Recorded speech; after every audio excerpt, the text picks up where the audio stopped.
исполнил клятву Гиппократа сполна. Магомед Дудаев – первый чеченский зубной врач.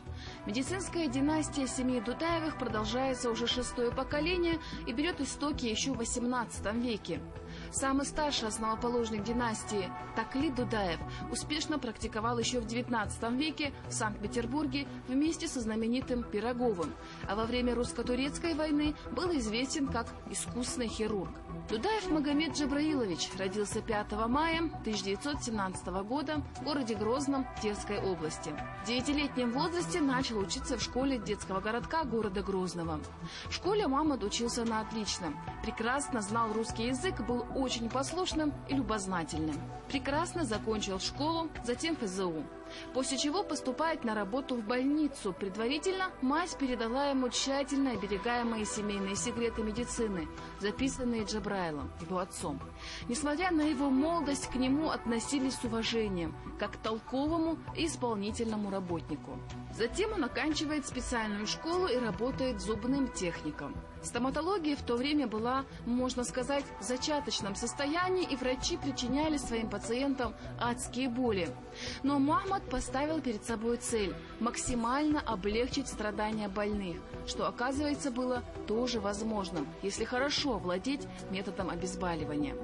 Ничто так дешево не стоит и ничто так дорого не ценится, как вежливость, любил он повторять слова Сервантеса. Поэтому-то клиентов у него всегда было в избытке.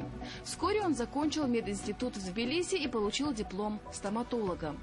Началась Великая Отечественная война, и его, как высококлассного специалиста, назначили начальником тылового госпиталя, который находился между Алхан-Юртом и Урус-Мартаном. Приехав в Алмату на место ссылки, здесь как раз нужен был стоматолог и зубной техник для областной больницы. Мухаммад Дудаев буквально на следующий день был уже на рабочем месте, вывесил график приема больных. Прежде чем приступить к работе, он купил самые лучшие импортные обезболивающие медикаменты. Мухаммад с самого начала своей врачебной деятельности поставил перед собой цель – лечить больных безболезненно, и добился этого. У Мухаммада лечились Умар Димаев, Увайс Ахтаев, Махмуд Исымбаев и даже Леонид Ильич Брежнев, когда он был первым секретарем ЦК КП Казахстана.